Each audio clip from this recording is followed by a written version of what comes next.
Ever wonder what really holds a country together? I mean, it's more than just lines on a map or a flag, right? It often comes down to a single, incredibly powerful document. So today, we're going to dig into the big question. Why does pretty much every nation on Earth have a constitution? To really get why it's so critical, let's just try a little thought experiment. Just imagine, for a second, that your country had no rule book. None. No supreme law, no guide for who's in charge, or even what your basic rights are. What would that even look like? Well, the first thing you'd get is chaos. Absolute chaos. With no common set of rules, society would just be a total free-for-all. I mean, think about it. How would you solve arguments or make decisions, or even just drive down the street if there's no agreed-upon system? And that chaos, it doesn't take long for it to turn into conflict. When there's no clear way to share power, different groups are just going to fight to grab it for themselves. In a world like that, the only law that matters is who's strongest. And the end game here, the ultimate risk, is total collapse. A country just can't work without a stable foundation. You absolutely have to have a shared agreement on the basic rules of how you're all going to live together. So, what's the fix for all this potential chaos? Well, it's the Constitution.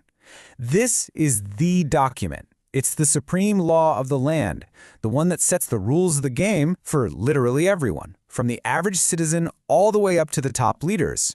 And that really brings us to the main idea for this whole explainer. A constitution is the ultimate blueprint for a nation. Yeah, a blueprint. Just like an architect uses plans to build a skyscraper, a constitution is the master plan for building and running an entire country. Okay, so let's start digging into this blueprint. First up, let's look at part 1, how it actually designs the government itself. So one of the first things this blueprint does is divide up the power. Almost every constitution you'll see splits the government into 3 distinct branches. You've got the legislature, they're the ones who make the laws. Then there's the executive, who puts those laws into action. And finally, you have the judiciary, which interprets what those laws mean. Now, this design is no accident. It is the blueprint's most critical safety feature. By separating all these powers, you create this amazing system of checks and balances. It's what stops any one person or any single group from getting total control. It makes sure you have a government of laws, not just a government of powerful people. All right, so the blueprint designs the government, but what about us, the people? Let's jump into part 2 and see how this blueprint actually protects its citizens. Okay, this is where the Constitution gets personal. It spells out a set of fundamental rights that belong to every single citizen. These are your core guarantees, things like equality, freedom of speech, the right to justice. They act like a shield, protecting us from the government having too much power over our lives. This slide really boils it all down, doesn't it? Every society has a fundamental choice to make. Over on the left, you've got rule by power, where the folks in charge are basically above the law. But on the right, you have the rule of law, which is what a constitution establishes. And that means everyone, from a regular citizen to a prime minister or president, is held accountable to the exact same rules. The Constitution also works as the ultimate quality check for any new laws. Any law that gets passed has to line up with the original blueprint. If it doesn't, if it violates the rights or the principles that are laid out in the Constitution, the courts can actually step in and strike it down. So a constitution structures power and it protects people. But it also does something, well, something a little deeper. You could say it helps define the nation's soul. See, this blueprint isn't just a dry, technical manual. It's aspirational. It writes down the core values that a nation is striving for. Big ideas like democracy, liberty, and equality.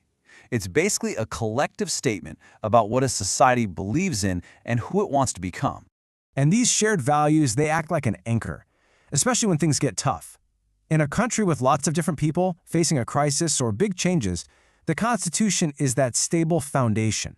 It's the common ground that brings people together and holds the nation in one piece. So, let's bring this all home. What's the final word on why this national blueprint is so important? If you only take away one thing from all of this, let it be this quote right here. A constitution is absolutely essential. It's there to limit the government's power, to protect our rights as citizens, and to make sure we're governed by the rule of law. It's the ultimate defense against chaos. We've been talking about the Constitution as a nation's blueprint this whole time, but that leaves us with one last, really fascinating question to think about.